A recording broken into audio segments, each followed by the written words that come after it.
Stop believing this lie. Renting is throwing money away. That sentence has cost millions of people their financial freedom. You've been told that buying a house is the ultimate symbol of success, the safest investment, the only path to wealth. But today, we're going to destroy that myth with math, because for millions of people, buying a home is not wealth building. It's wealth destruction. Let's break it down. Section 1.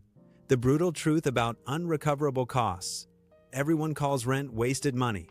But guess what? Owning a house has rent too. It's just hidden. When you buy a house, you pay mortgage interest, property taxes, maintenance insurance, HOA fees, repairs, closing costs. These are called unrecoverable costs, money you will never get back. Let's run real numbers.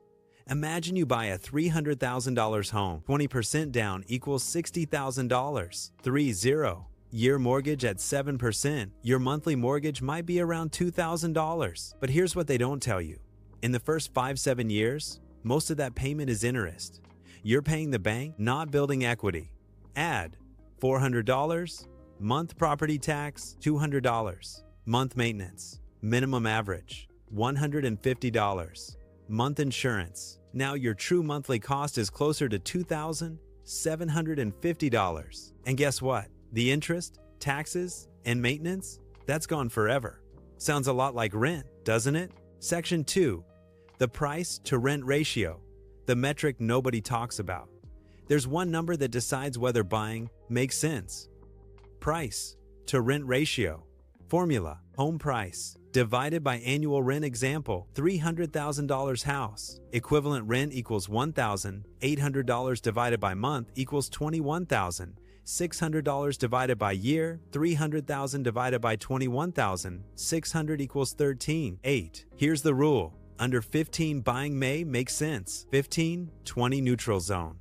Over 20, renting is often financially smarter. In many major cities, the ratio is 20 plus, which means buying is financially inferior. But culture doesn't teach math. Culture teaches emotion. Section 3. The opportunity cost. This is where people get destroyed. This is the most important part. That $60,000 down payment?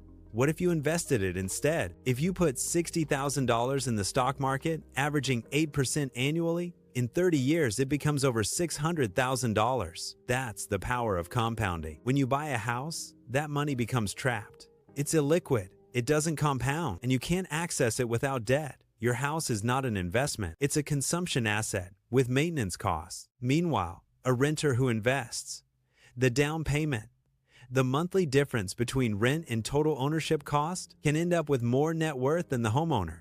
Yes, more. Section 4. The freedom premium. There's something even more valuable than equity: mobility.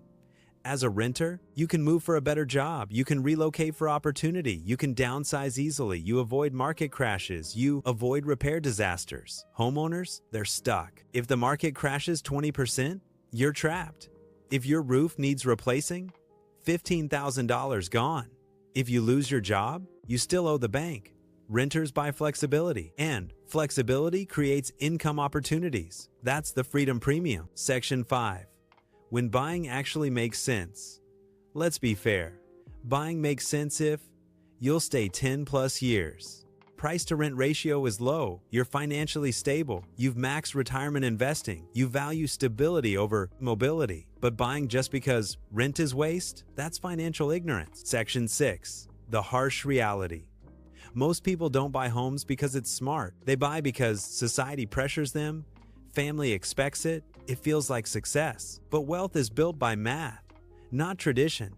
The rich invest in cash-flowing assets. They don't trap capital in liabilities. Otro, aggressive close renting is not failure. Renting is strategy.